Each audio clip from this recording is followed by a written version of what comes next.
Hello, my name is Dr. Debbie Cadet, and I am the Program Manager for Community Health, Education, and Research in the Office of Health Equities and Disparities Research at VCU Massey Cancer Center.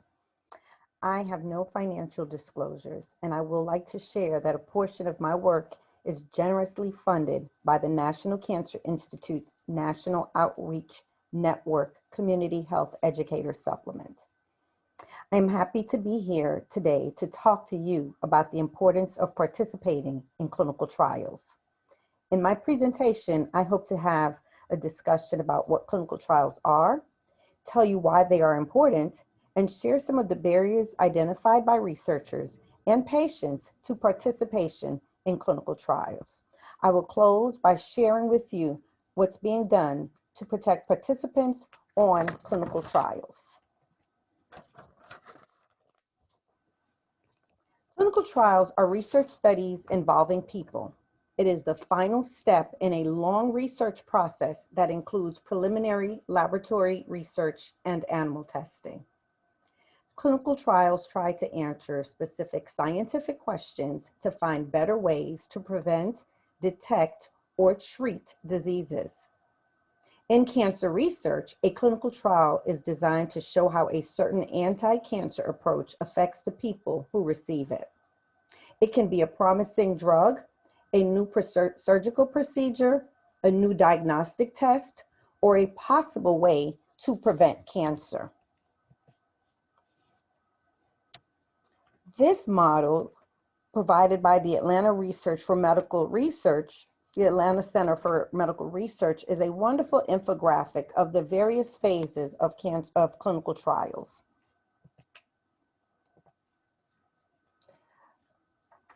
Phase 1 involves researchers testing an experimental drug or treatment in a small group of people for the first time. The researcher is looking into the treatment safety to determine the safe dosage, range, and side effects of the drug under investigation. And at this particular phase, safety and dosage is the purpose.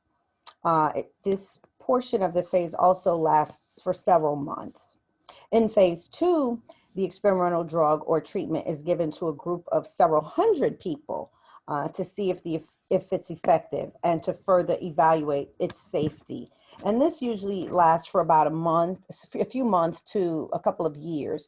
And the purpose in this particular phase of a study is for efficacy and really to monitor side effects.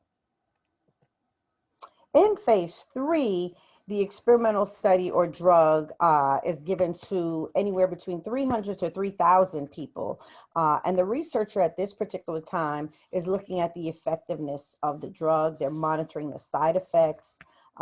They're comparing it to commonly used drugs and collecting information that will help make the experimental drug or treatment safe. The study length is from 1 to 4 years, and the purpose is to monitor adverse reactions. And then finally, in phase 4, these are post-marketing studies, which are conducted after treatment is approved by the FDA. And the interest here is looking at the risks, benefits, and the best use of the drug.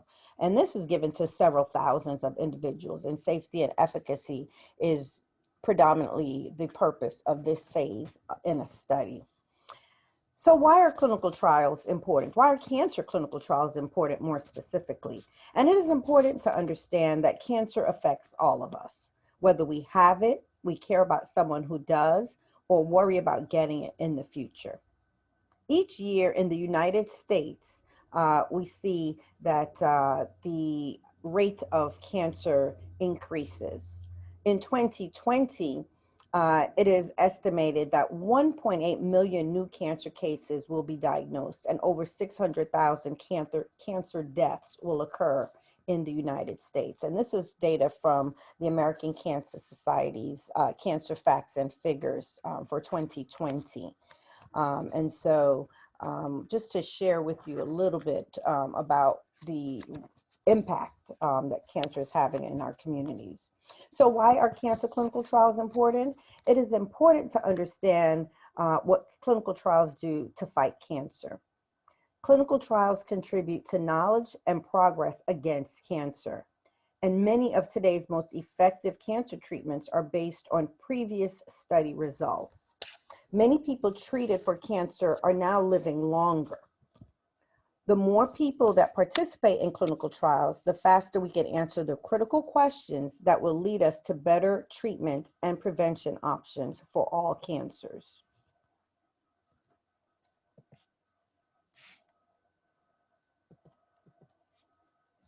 Unlike treatment trials, cancer prevention clinical trials studies involve relatively healthy people who are at high risk for developing cancer.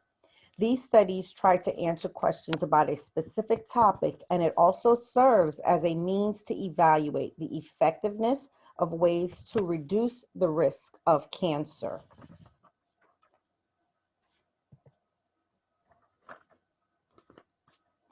We need researchers and we need study participants because today's standard treatment was yesterday's clinical trial. Take, for example, Herceptin, which is now standard treatment for HER2-positive breast cancer. We know that clinical trials are important, but few patients and physicians participate in clinical trials, and most drugs are approved without representative participation of our society. Genetics are factored when making targeted medicines, and there is an expectation by the public that approved drugs will work for everyone. However, this is not always the case. In order for therapies to be effective for a large sample of patients, we need representation from all racial and ethnic groups because there is no one-size-fits-all drug for a particular cancer. That is why it is important to have access to and representation from a broad sample of our population on clinical trials. We know that in the past there has been serious abuses. During times of war, there were experimentation on human subjects. The Tuskegee study, a well-publicized experiment initiated by the Public Health Service in 1932 on 600 poor, uneducated Black men from rural Alabama, touched off a wave of controversy. The study was to determine the effects of syphilis on the human body. But when penicillin was determined to be the cure for syphilis, the treatment was not made available to these men. The exposure of this reinforced the long-held thought among Blacks that they were being used as guinea pigs. The term night doctor derived from the perception that victims were sought only at night, which involved medical students who stole cadavers to learn about the body's mechanics for medical research. So I can see how this would impact someone's thoughts about not participating in a clinical trial. Many physicians or other healthcare providers do not enroll patients in clinical trials. And some of the reasons they give for this are they are unaware of appropriate trials. They may be unwilling to lose control of their patient's care to a new provider for financial reasons or out of concern for the patient. They may believe that the standard therapy is better. They believe that the clinical trials are more work, and in fact, it does take longer to talk to a patient and treat a patient enrolled on a clinical trial. Usually more clinical and diagnostic tests are involved, so this is true. And keep in mind that providers are allotted X number of minutes to see each patient per office visit. Some providers may harbor concerns that the patient's care or how the person will react to the suggestion of a clinical trial participation may be impacted and choose to avoid having that conversation altogether.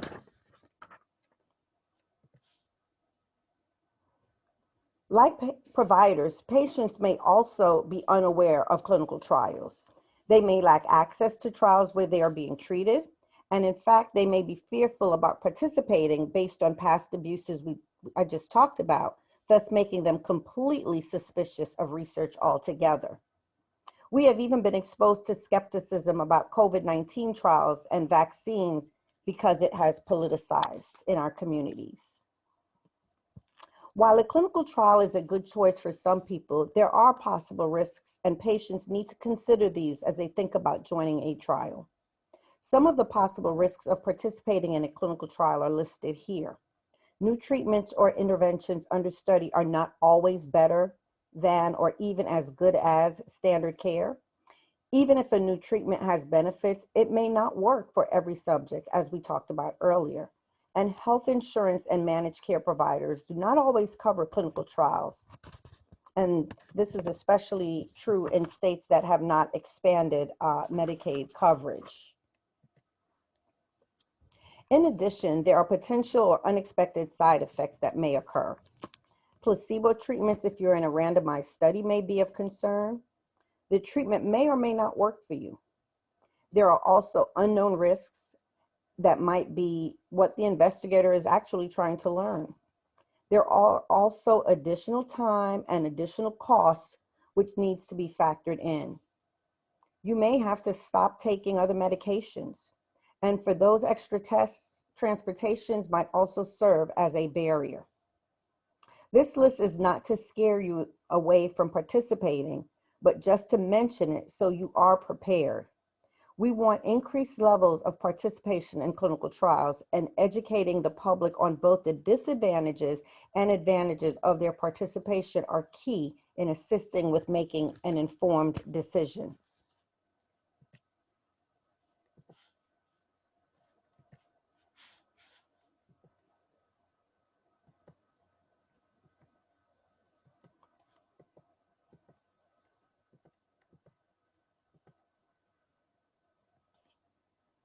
Making a decision about taking part in a clinical trial is a very personal one. I share with you some of the possible benefits of participating. You will receive at a minimum the best standard treatment. If the new treatment or intervention is proven to work, subjects may be among the first to benefit. You have a chance to help others and improve cancer care. So these are all really good reasons to consider participating in a cancer clinical trial. Other benefits are scientists can develop better targeted medicines. You are carefully watched by invested healthcare providers, and you are potentially providing scientific help to others. I have here a diagram of our process in the Cancer Center of all who are involved in that process. So there's a whole team, whether it's a treatment nurse, a scheduling person in radiology or in the lab, a clinical social worker, someone in billing, in addition to the laws that are protecting individuals. So there is a whole team involved in an individual's care when they decide to participate in a cancer clinical trial. So I think I may have convinced a few more of you to consider participating in a clinical trial, but a few of you are probably still very nervous. So I will share with you that as a result of past abuses, the National Research Act was signed into law on July 12, 1974. It created the National Commission for the Protection of Human Subjects of Biomedical and Behavioral Research to develop guidelines for human subject research and to oversee and regulate the use of human experimentation in medicine. It was partly a response to the infamous Tuskegee syphilis study. The Belmont Report was issued in September 1978, and it summarizes ethical principles and guidelines for research involving human subjects.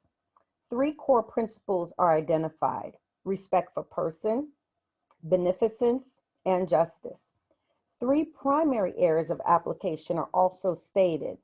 They are informed consent, assessment of risk and benefits, and selection of research subjects. In addition to the laws enacted to monitor human subjects, the National Institute of Health, the Food and Drug Administration, the Institutional Review Board, the clinical investigator, your care provider, and the subject's knowledge of the process are also watching out. So that means that the participant has had to also watch out for themselves in this case. They will also have themselves to watch out for. If something doesn't seem correct, they have the right, the participant has the right to say something. The government is also watching out for the protection of human subjects. The Office for Human Research Protections, OHRP, oversees and provides safeguards, and as previously mentioned, the FDA regulations are in place that further protects the participant.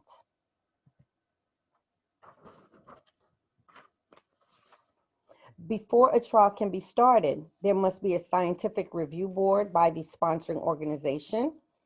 In addition, the institutional review board must be obtained, and there's an informed consent document that must be signed, and there really are no exceptions to these rules. Once the trial is approved, subjects are continuously monitored by the IRB and by the DSMB, which is the Data and Safety Monitoring Boards, and they're in place to minimize risks, to ensure the integrity of the data, and they actually can stop the study if needed.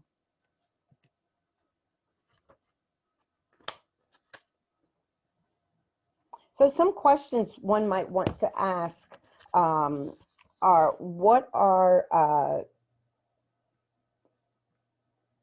do I have to do in this study? How will I be protected from harm? Do I have to pay for any part of the trial? Who should be contacted for problems or questions? The decision to participate in a cancer trial is the subject's.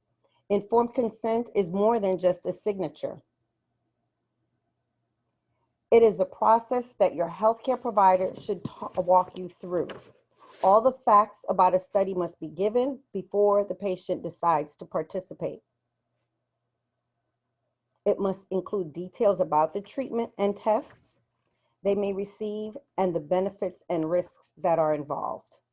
And the patient's rights should be fully explained and understood before enrolling. Now that I've managed to change a few more minds about considering participation, I will share some resources about how to find clinical trials. But before I do that, I'd be remiss if I didn't share with you the Virginia Living Well Registry, which is actually a study out of the Office of Health Equities and Disparities Research that anyone can participate in. And it's a study that's a survey to collect information about lifestyles, environmental risks, and other factors that may contribute to cancer. And it's a study that we're conducting here in Virginia. And if you're interested, that is the URL that you would click to participate. In order to find clinical trials, there are some links associated in this presentation. You may find clinical trials on the VCU Massey Cancer Center website, at the National Library of Medicine, CenterWatch Clinical Trials, or the NCI.CancerNet. Your healthcare provider also should be in a position to help you identify a clinical trial if indicated. You may also go to the NCI's website at cancer.gov, and there is some information here as it pertains to making calls. I hope that I've answered some questions that you might have regarding your interest in cancer clinical trials, and we do encourage you to contact Massey Cancer Center at 1-800-4-CANCER if you have further questions or concerns. I certainly thank you for your time. And again, feel free to reach out to me if you have any questions or concerns. I thank you for your time.